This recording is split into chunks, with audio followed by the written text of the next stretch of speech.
Bonsoir. L'écriture a ce pouvoir de figer l'instant ou de traverser le temps. C'est ce que nous allons découvrir avec notre invité de ce soir, Alex Conil. On se retrouve tout de suite après la page de notre partenaire.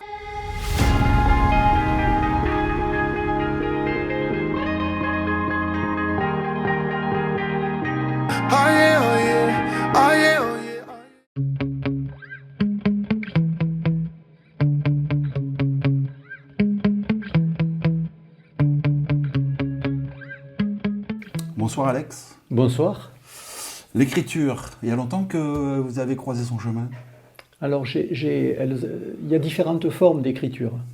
Alors, quelle est la vôtre déjà? Alors, c'est-à-dire, j'ai écrit toute ma vie parce que j'ai eu une vie professionnelle qui m'a amené à accompagner des présidents successifs. Je leur écrivais leurs discours, j'ai écrit des mémoires, des rapports, etc. De quel président vous parlez?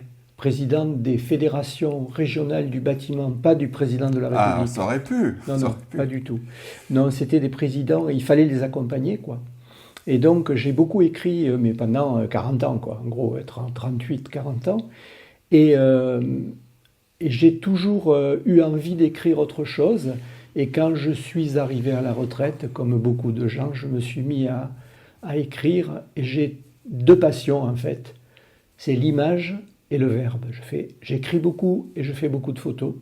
Et alors, votre question, c'est à quel moment écrire? Alors, à quel moment écrire des romans, voilà, de la fiction, des romans? C'est peu ou prou quand je suis arrivé à la retraite il y a quelques années. Parce que c'est vrai que ce que vous écriviez, c'était quand même moins imaginatif, on va dire, que Non, ce que vous écrivez maintenant. Oui, bien sûr, bien sûr. Mais l'acte d'écriture, la manière de construire des phrases, la recherche du mot juste, etc., ça existait déjà. Mais ça n'avait pas le même objectif, quoi. Voilà. Avec cette langue française qui est tellement riche. Oui, tout à fait, oui, tout à fait. Alors, ça fait pas si longtemps que ça, alors? Non, ça fait quelques années que je me suis mis à écrire. J'ai écrit Folco, donc ce petit récit d'une enfance en petite Camargue. Je l'ai écrit il a été publié en 2019. J'ai mis 2 ans pour l'écrire. Celui-là, j'ai mis un peu plus longtemps, mais il y a près de 500 pages, quoi. Ah oui, c'est le deuxième. Le deuxième, Couleur 70, oui. Ouais. Alors, celui-ci, vous racontiez quoi dans celui-là? Dans celui-là, je m'inspirais de certains de mes souvenirs et je racontais, au tournant des années 60, le monde vu, en petite Camargue, vu à travers les yeux d'un enfant qui avait une dizaine d'années, un peu comme moi. Et comme j'avais toute latitude et toute liberté, j'ai fait de cet enfant une espèce de génie, quoi. C'est-à-dire, il est intelligent, il est brillant, rien à voir avec tout ce que j'étais. Voilà. Et j'ai même un ami anglais qui a lu le livre et qui m'a dit, mais il a 10 ans, mais si passait le bac S, il l'aurait avec mention. Voilà. Tellement il est futé. Non, alors au-delà de ça, effectivement, c'est en même temps le regard d'un enfant. Il est poétique, il est contemplatif, il aime les saisons, il aime la campagne, il vivait à la campagne, quoi. Et donc il raconte comme ça, cet enfant au jour le jour, la vie au mas, puisque c'était quand même dans un mas que ça se passait. C'est très très local, quoi, hein, comme écriture, ça. Voilà. Comment on pourrait qualifier ce genre de roman? C'est pas de la fiction? C'est un récit. C'est pas de la autobiographie? On va dire que c'est du passé recomposé. C'est un nouveau temps. Un passé amélioré.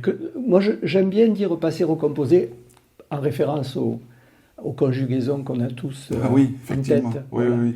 Et donc oui, c'est un passé recomposé, c'est-à-dire comment dire, comme je voulais écrire sur cette époque-là, j'ai essayé à travers des tranches de vie successives en les rendant cohérentes, évidemment, ces tranches de vie, j'ai essayé de montrer quelle était la vie de l'époque, mais à travers les yeux de cet enfant, la place de l'instit, la place de l'église, de la religion, la place des travaux agricoles, etc., les vendanges, la pêche dans les marais d'Aigues-Mortes, enfin, etc.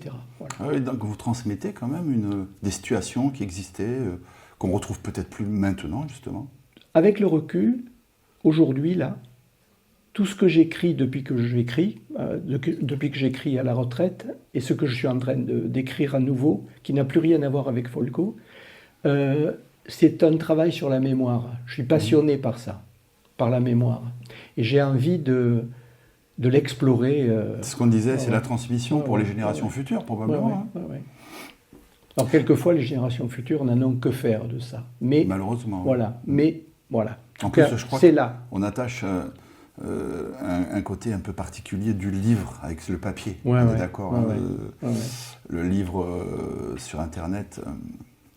Ah oui, moi je peux pas. On est d'accord. Je peux pas lire sur Internet. Est-ce que c'est pas plus facile d'écrire un ouvrage se basant sur des faits vécus plutôt que d'être dans l'imaginaire, de devoir composer, inventer réellement? Alors j'ai, notamment dans Couleur 70s, j'ai beaucoup inventé.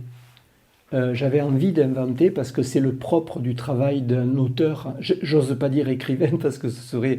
Les écrivains qu'on reçoit, ils ne s'intitulent pas écrivains. C'est la modestie qui parle ou... Je me sens pas... comment dire? Il y a tellement de grands écrivains qui méritent ce nom que moi je ne le mérite pas. Je suis un auteur. Voilà, tout simplement. Et donc, je ne sais plus ce que je disais, mais... Oui, que vous avez que vous inventiez. Voilà, dans ce livre-là, dans le deuxième, j'ai donné libre cours à mon imagination. J'ai essayé de rencontrer l'inspiration. Et tout à l'heure, vous avez évoqué je ne sais pas, j'anticipe peut-être sur un sujet. On y reviendra, y reviendra s'il faut. Vous avez évoqué l'inspiration, la page blanche. Et je me souviens, un jour, je suis allé écouter... on est à Lunel, je suis allé écouter une petite vidéo de Jean Hugo à l'occasion de l'expo qu'il y avait eu il y a une paire d'années, je crois.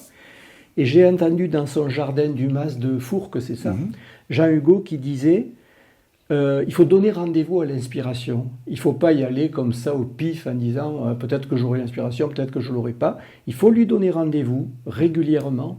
Et quand on lui donne rendez-vous régulièrement, elle est au rendez-vous. Et c'est un peu ce qui m'arrive, moi. Je ne sais pas pourquoi, mais je me suis fait à cette idée, quoi. Je me suis dit, mais finalement, c'est pas mal. Et vous allez me demander quand est-ce que j'écris. J'écris tous les matins, très tôt.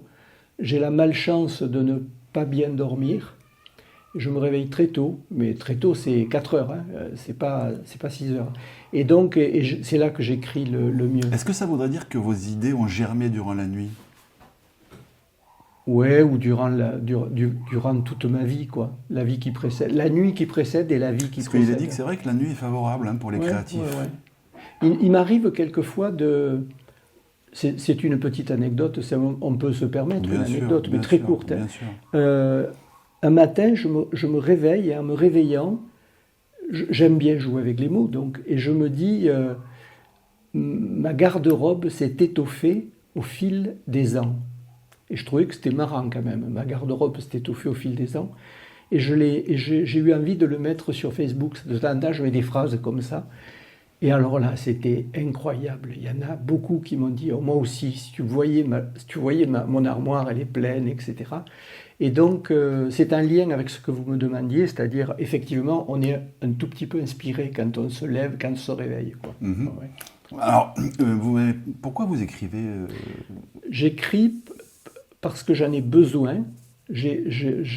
Comment dire ? J'écris pas pour vendre des livres. Ça peut paraître bizarre, mais c'est comme ça. Même si le premier, je l'ai vendu à 600 exemplaires, alors que je suis encore un illustre inconnu dans ce milieu. J'ai réussi. Celui-là, il sera un tout petit peu plus long à vendre. Mais le premier, j'écris pour pouvoir échanger avec les gens après. Ce que j'adore par-dessus tout, c'est lorsque quelqu'un a lu le livre, en parler avec lui. Ça, c'est mon plaisir le plus extraordinaire. Et d'ailleurs, je vais quelquefois sur Babelio. Je ne sais pas si vous connaissez Babelio. C'est un site où les gens peuvent déposer des commentaires. Et j'adore lire les commentaires qui sont écrits. Il y a une quinzaine de commentaires sur quel genre de commentaires ils vous font, les gens, alors ? Comment on peut se permettre de faire un commentaire sur quelqu'un qui a voulu transmettre des idées ou... Je sais pas, il y en a un qui dit par exemple, je l'ai surligné, Cette double dimension intime et en même temps inscrite dans le vaste panorama de l'histoire contemporaine, c'est-à-dire les années 70, donne à l'ouvrage une profondeur particulièrement appréciable. Voilà. D'accord. Voyez ou alors, au-delà de l'histoire personnelle de son héros, Couleur 70s raconte aussi une jeunesse, une génération en transformation, avec ses espoirs, ses dissonances, ses combats, etc. Ça m'intéresse de savoir un peu, parce que les gens voient des choses que je n'ai pas voulu écrire. C'est vrai. Voilà. C'est vrai qu'il peut y avoir plusieurs lectures. Oui. Il y a plusieurs niveaux de lecture. Il y en a un qui a lu le livre à hauteur de poésie, quoi. C'est-à-dire, c'était ça qui l'intéressait, toute la dimension poétique qu'il peut y avoir dans ce livre. C'est pas du tout un livre de poésie, mais il y a une dimension poétique. Chacun a un regard particulier, tout à fait. On fait ça en tant que lecteur. Hein. Oui, c'est vrai.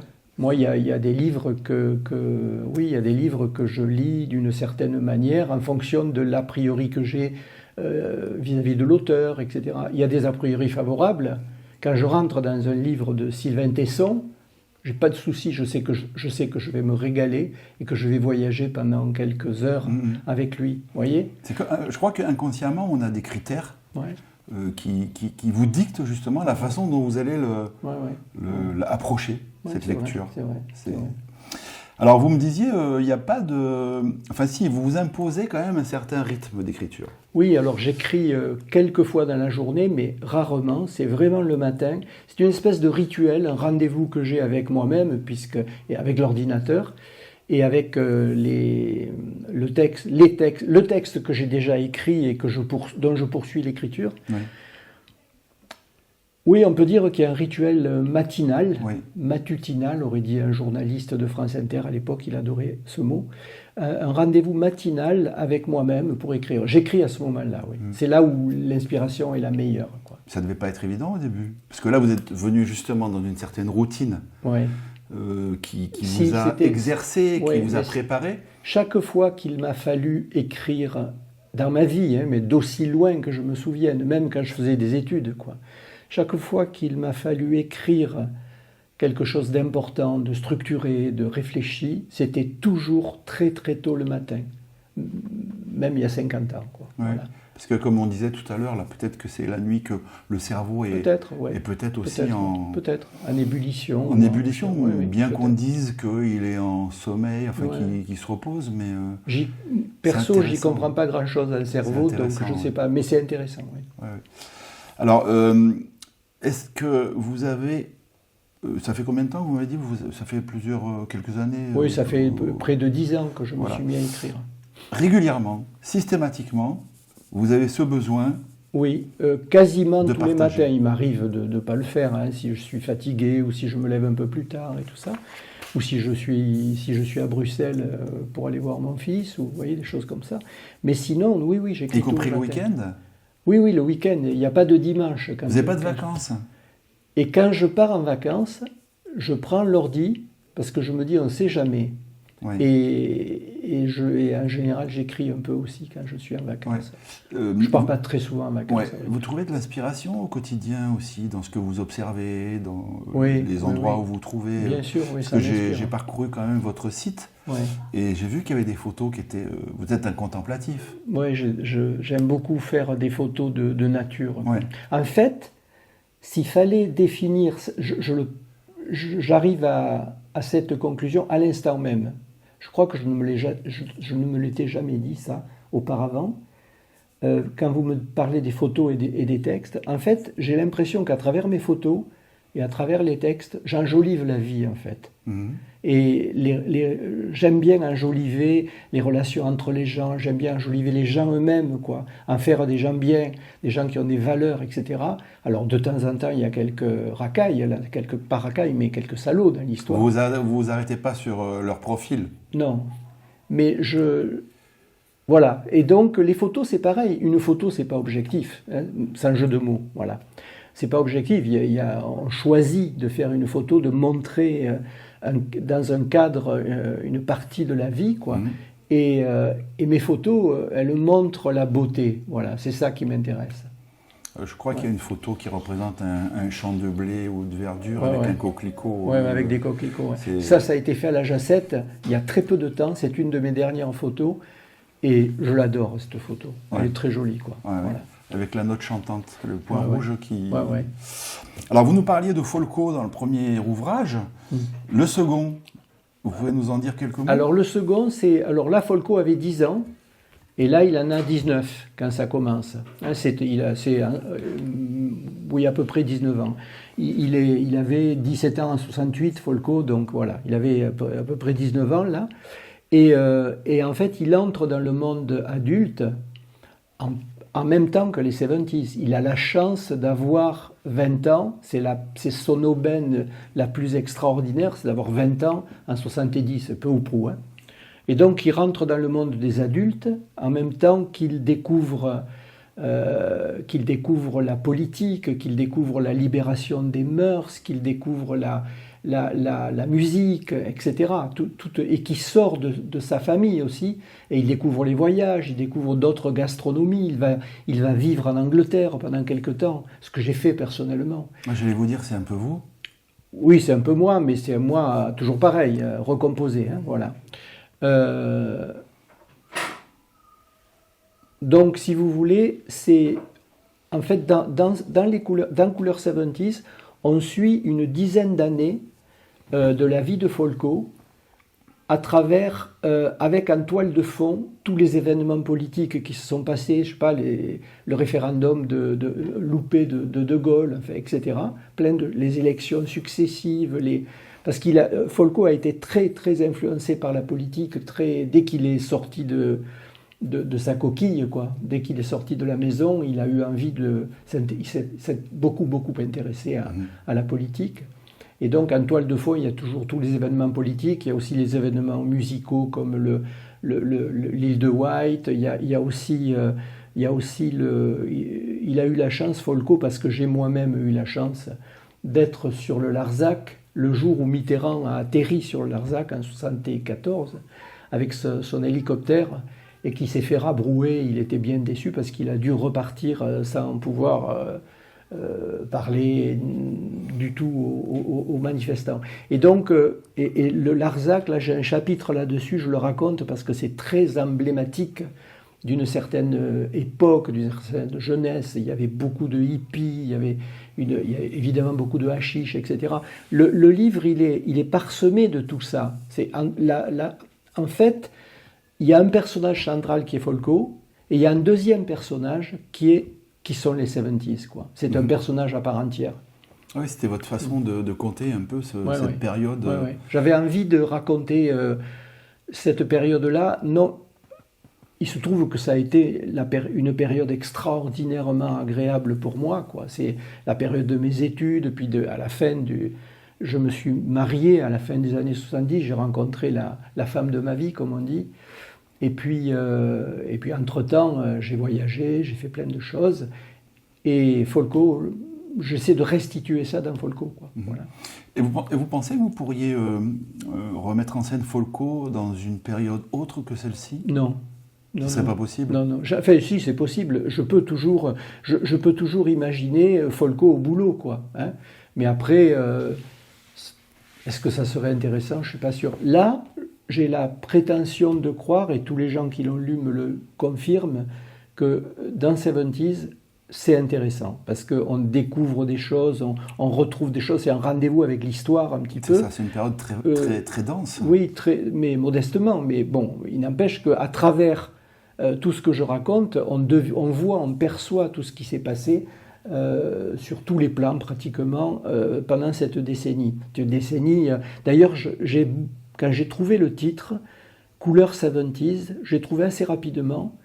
J'étais vachement content parce que je me suis dit, ça ressemble un peu, c'est une espèce de kaléidoscope de tous les bouleversements sociaux, culturels, etc. J'allais vous dire, si vous deviez associer des couleurs à ces couleurs 70s, c'est les couleurs un peu qu'on trouve un peu merdiques aujourd'hui, les couleurs de 70s. L'orange, le marron, etc. Ça. Ouais. C'est ça. Mais il n'y a pas que ça, parce que Il y avait le henné aussi, parce que les filles se teignaient les cheveux Ah au oui, henné c'était beaucoup. la période des tatouages. Ouais. Il y avait le henné. C'était Mais on riche. est toujours dans les couleurs chaudes. Là, vous passez en revue, je dirais, tous les registres politiques, les arts. Mais pas systématiquement. C'est comme ça au fil des histoires que je raconte. Disons que c'est le lien, Folco, hein, c'est ça, c'est l'élément... Il y a Folco qui est le fil conducteur. Après, il y a un autre fil conducteur dont je vais parler parce que c'est très important. Mais il y a Folco qui, en apparence, il y a Folco qui est le fil conducteur, les 70s qui sont le fil conducteur, et puis il y en a un autre, on appelle ça, on peut appeler ça une rupture généalogique. C'est-à-dire que Folco, il vivait dans un milieu relativement modeste, dans un mas, à Émargues, en Petite Camargue. Mais on n'appelait pas la Petite Camargue à l'époque, mais je me suis permis de faire comme si on l'appelait déjà comme ça. Et en fait, Folco, il a la chance, comme j'ai eu la chance, moi, d'avoir un mentor qui était le propriétaire du mas et qui était polytechnicien, qui était arrivé à la terre par héritage, qui n'y comprenait rien, et qui avait embauché le père de Folco, en l'occurrence mon père, pour gérer le mas, avec ses 12 ouvriers agricoles, les 80 hectares, etc. Et ce monsieur... Donc, il prend. Alors, il s'appelle Monsieur Verrières, là, dans Couleur 70s, et il prend depuis toujours, il a pris sous sa coupe ce petit Folco, et il a envie de l'aider à sortir à éviter qu'il aille travailler à Périer, quoi. Il disait toujours ça, mais sinon, si tu ne travailles pas à l'école, tu vas travailler à Périer. Et donc, finalement, je travaillerai à Périer, mais en tant que saisonnier, quand je faisais des études. Et en fait, il y a un autre fil conducteur, donc, c'est le changement de classe, un petit peu, de classe sociale. Parce que de fait, Folco, qui était un fils de régisseur d'un mas à Émargues, a réussi, avec les études, à avoir un poste important, puis un poste un peu plus important, etc. Une vie sociale différente, un accès à la culture qu'il n'avait pas au départ, etc. Et il a toujours la particularité aussi de Folco, c'est un sentiment d'imposture. C'est-à-dire, en fait, il s'est toujours senti coupable de changer de classe sociale. Il n'est pas légitime, c'est ça? Voilà, il ne se sent pas légitime. Ouais.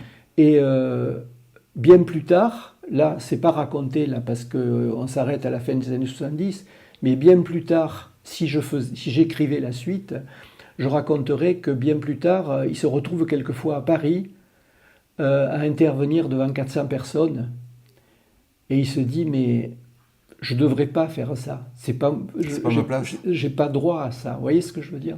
Et là, ce sentiment d'imposture un peu, il est amorcé dans Folco pendant les 10 années qui constituent les 70s. Ça aussi, c'est un fil conducteur. Est-ce que ça serait le lien avec le troisième ouvrage ou pas du tout? Pas du tout. Le troisième ouvrage, je vous en parlerai, si vous voulez, tout à l'heure. Bien sûr. Non, il n'y a pas de lien pour le coup, non. Le troisième ouvrage est toujours sur la mémoire, mais sous un autre angle. D'accord, vous êtes en train d'y travailler? J'y travaille, oui. Vous pouvez développer. Hein. Si vous voulez, en fait, le meilleur moyen de présenter ce livre, il s'appellera peut-être d'un monde à l'autre, c'est de donner des exemples pour comprendre, quoi. Il y a 30 ans, quand on rentrait dans un café, il y avait de la fumée partout, il y avait des journaux froissés, il y avait des gens qui discutaient, qui picolaient, etc. Et aujourd'hui, quand on rentre dans un café, les gens, il n'y a plus de fumée, bon, ça, c'est pas malheureux. Ils sont sur leur portable, globalement, quoi, tous. Et il n'y a pas trop de discussion, il n'y a pas ce côté... Il n'y a pas ce brouhaha. Ouais, Claude Sautet, les films de Claude Sautet un peu, hein, je ne sais pas si vous vous souvenez. Et donc, c'est intéressant de voir en quoi les époques sont antagonistes. Et dans le livre que je suis en train d'écrire, je ne dis pas que c'était mieux l'un ou l'autre, mais à la faveur, je raconte chacune de ces situations à partir d'anecdotes, de chroniques, soit dramatiques, soit marrantes. Voilà. Le médecin de famille qui venait en pleine nuit, à 3 heures du matin quand on l'appelait et qui restait 1 heure s'il fallait, pour prendre le pouls ou pour s'inquiéter de l'évolution de la maladie du patient, c'est impossible aujourd'hui. On est totalement d'accord. Même pas à 4 heures de l'après-midi. Voilà, donc c'est impossible. Donc c'est intéressant d'observer ça. Et puis la manière dont on communique aussi entre nous. L'intervention du portable, etc. Mais la manière dont on accède à l'information, la manière dont le rapport qu'on a avec les uns les autres, etc. J'ai listé comme ça environ 200 situations. Je ne les traiterai pas toutes. 200 situations d'avant et d'après. Alors, est-ce que vous faites des rappels, justement, des rappels comparatifs? Parce que quelqu'un qui n'a pas lu le second ouvrage, qui va lire le troisième... Ça n'a plus rien à voir. Ah. Ça n'a strictement rien à voir. De même qu'on peut lire le second sans avoir lu le premier, même si le personnage est le même, mais on peut très bien arriver dans la vie de Folco quand il passe le bac, puisque c'est ça. Là, pour le coup, non. Là, ça n'a plus rien à voir avec ça. Oui. Voilà. Quand vous écrivez, vous ne dites pas comme avant. Enfin, c'est pas pareil qu'avant. Vous citez juste les situations qu'on rencontre actuellement, mais vous ne dites pas ça a bien changé ou c'est plus pareil ou avant on pouvait... Non, je fais pas ça. Ce que je fais, c'est que alors c'est à partir d'anecdotes, de chroniques. Ouais. Quelquefois ça ressemble un peu à une chronique. Petit clin d'œil. Voilà. Et donc, moi je dis ça, je dis rien, comme disent les Parisiens, quoi. Et puis après, je dis ça aussi pour l'époque d'aujourd'hui, par exemple, concernant le café, si on retient cet exemple. Et à la fin, je fais un petit commentaire personnel, souvent une pirouette ou un truc comme ça, mais qui ne porte pas de jugement. Libre à chacun de voir si c'était mieux avant ou pas. Voilà. On sait bien qu'il y a des domaines où c'était mieux avant et qu'il y a des domaines où c'est mieux aujourd'hui. Voilà.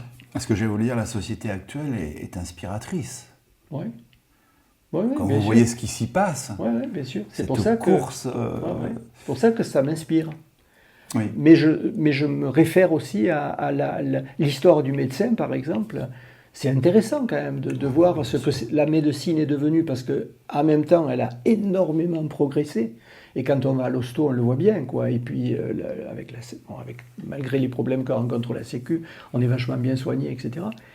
Mais en même temps, l'empathie, le rapport humain, etc., a quasiment disparu.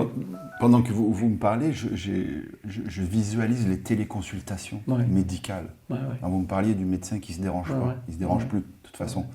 Maintenant, vous voyez, alors, les contraintes et les inconvénients, c'est toujours pareil. Voilà. Le progrès. Mais je ne fais pas la leçon, quoi. Je dis simplement, moi j'ai pris le temps, je prends le temps, mais c'est pas prendre le temps, c'est me régaler de prendre le temps, bien évidemment. J'éprouve beaucoup de plaisir à le faire et à l'écrire. Je prends le temps de regarder les situations d'avant et celles d'aujourd'hui, et à partir d'anecdotes, je les fais se confronter, se rencontrer.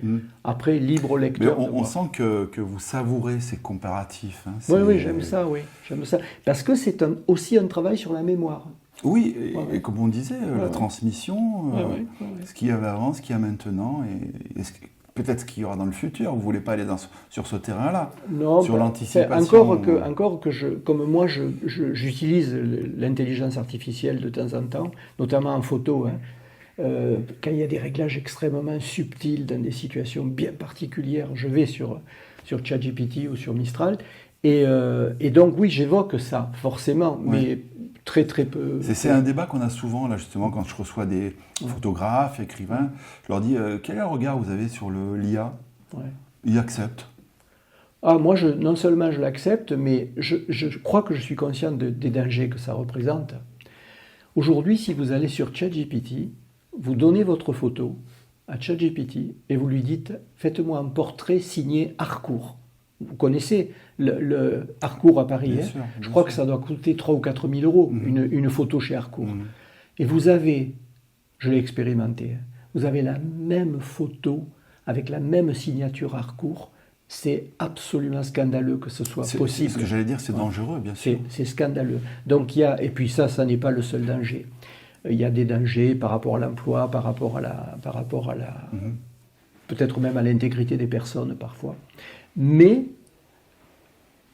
moi, l'usage que j'en fais, quand j'ai besoin d'un détail technique par rapport à mon Fuji ou à mon Sony, ça m'aura bien servi, ça me fait gagner un temps. Ouais, parce que j'allais dire, quelle utilité vous en avez de l'IA? De l'IA, oui. De l'IA, par exemple, si je veux, si je sais que je vais faire des photos, alors avant je me débrouillais, hein, avant l'IA, bien sûr. Ça, c'est le domaine photographique. C'est uniquement dans le domaine photographique. Il m'arrive, pour écrire, je ne l'utilise jamais, sauf si j'ai un doute sur une expression.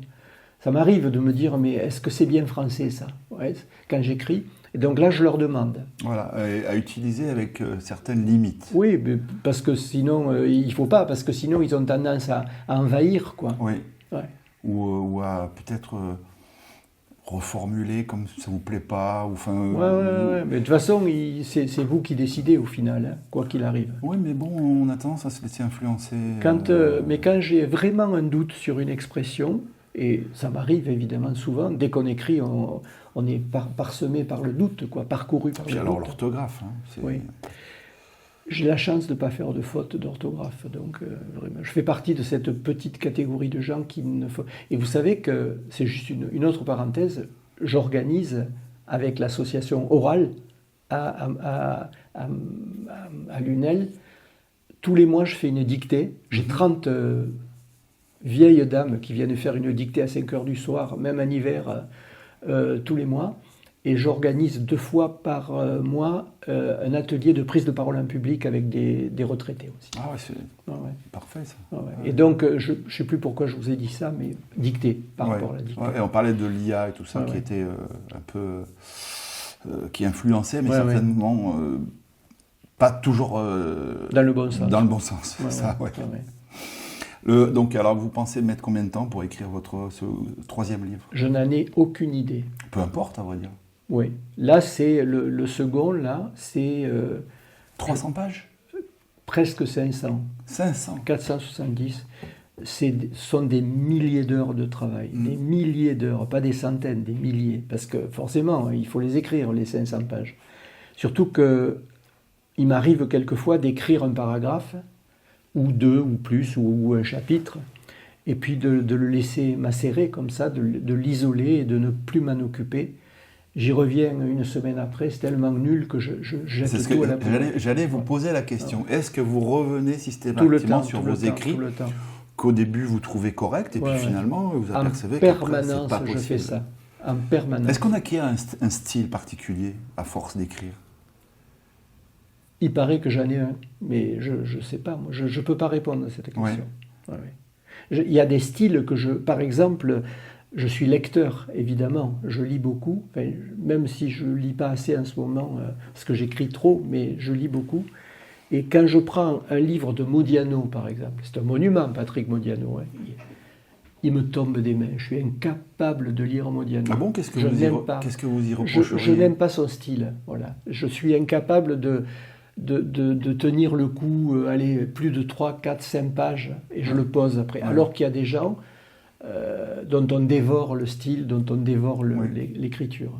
Donc voilà. C'est pour ça que lorsque quelqu'un qui est dans le monde des livres m'a dit un jour, quand Folco est sorti, je n'aime ni le fond ni la forme. C'était quelqu'un qui pouvait éventuellement m'aider à le faire connaître, hein, et qui m'a dit je n'aime ni le fond ni la forme. Ça ne m'a pas vexé du tout et ça ne m'a pas choqué parce que moi-même, ça m'arrive, quoi. Et dans la forme, par exemple, est-ce que vous posez des contraintes? Est-ce que vous dites il faut que j'utilise un vocabulaire quand même un peu recherché, ou est-ce que vous écrivez simplement comme vous parlez? Non, je n'écris pas comme je parle parce que, encore une fois, parler correctement le français, écrire correctement le français avec un certain niveau d'exigence, pour moi, quand j'étais jeune, c'était comme apprendre une seconde langue. Parce que quand on est né dans un village, quand on vit dans un village et qu'on a de rapports qu'avec les gens du village, etc., il n'y a pas beaucoup à l'époque, en tout cas, il n'y avait pas beaucoup de culture dans ces villages. Il y avait une culture, mais il n'y avait pas ce qu'on appelle la culture, quoi. Et donc, j'ai été séduit par l'écriture très tôt, puisque mes profs de français du collège me disaient que c'était bien, quoi. Mais c'est l'apprentissage d'une nouvelle langue pour moi. Un peu comme quand on fait anglais seconde langue ou espagnol seconde langue. Parce que chacun a son vocabulaire. Oui. Moi, alors pour répondre à votre question, oui, je ne vais pas vous faire croire que ça sort d'un jet comme ça et que j'écris comme je parle. Ça, c'est pas vrai. Je travaille beaucoup, je recherche du vocabulaire, mais en même temps, le danger, là, c'est le côté empoulé, quoi. Il faut faire très attention quand on fait ça, et c'est mon boulot, quoi. Mon boulot d'auteur. C'est besogneux d'écrire. Ouais. Parce que moi, sans prétention, j'ai essayé d'écrire quelques petits textes et tout ça, mais quand vous prenez tous les critères qui rentrent en ligne de compte, ça va jamais, quoi. Quand vous n'avez pas trop l'habitude. Ouais, mais je sais pas, au bout d'un moment, la formulation, le vocabulaire utilisé, c'est éviter les répétitions. Enfin, il y a tout un. Alors moi, j'ai un ami qui me relit après chaque chapitre. Oui, la relecture, bien sûr. Il relit, il change rien, mais il me dit là, on comprend pas bien ce que tu as voulu dire.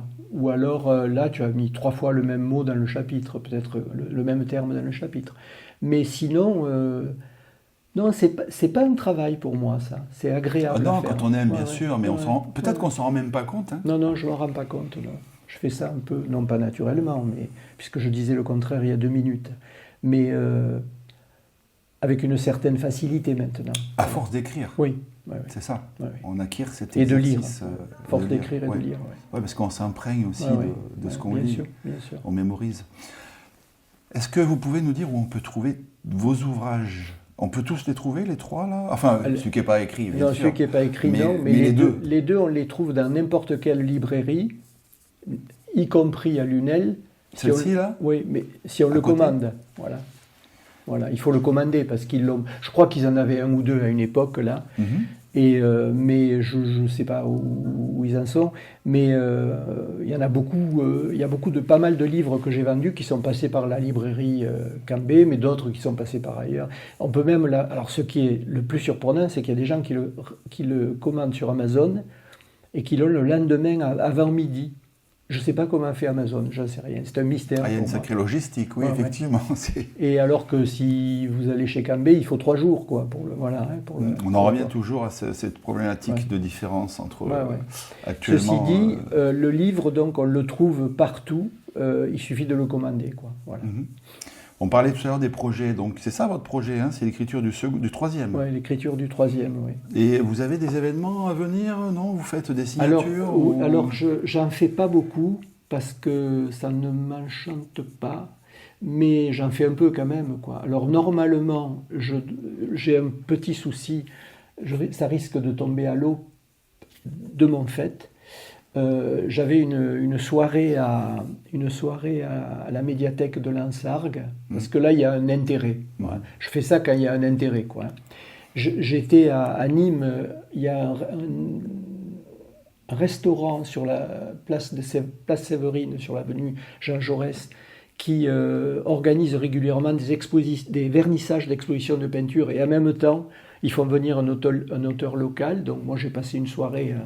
là-bas aussi, j'ai quelque chose qui est prévu. Alors ça, par contre, c'est beaucoup plus ambitieux.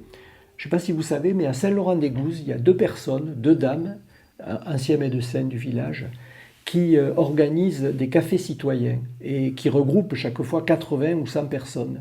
Et sur des thèmes aussi divers que l'apiculture, la retirada espagnole, enfin plein de choses. Et là, il y a les 70s qui sont prévus en octobre.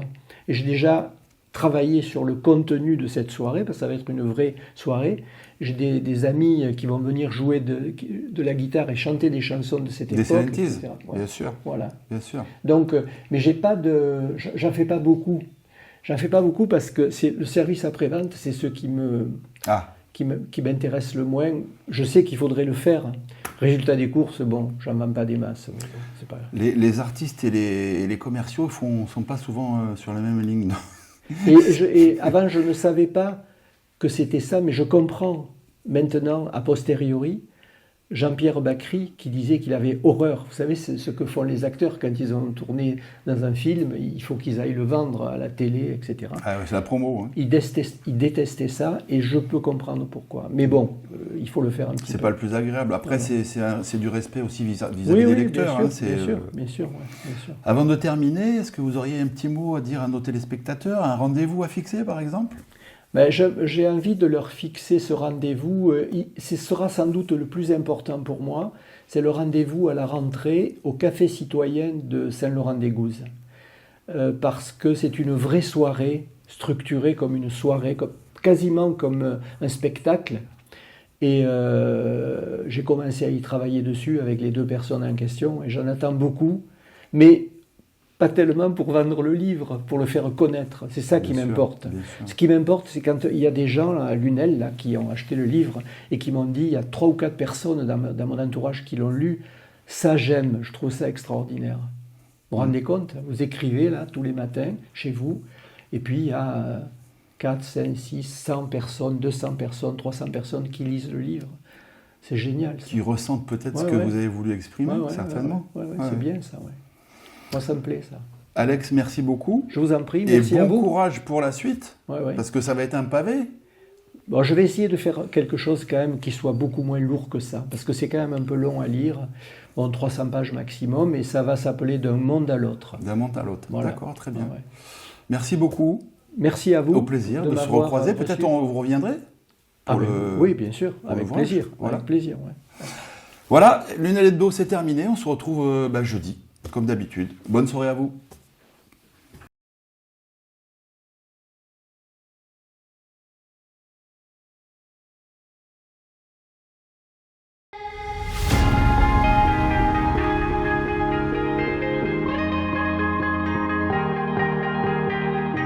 Oh yeah, oh yeah, oh yeah, oh yeah, oh yeah.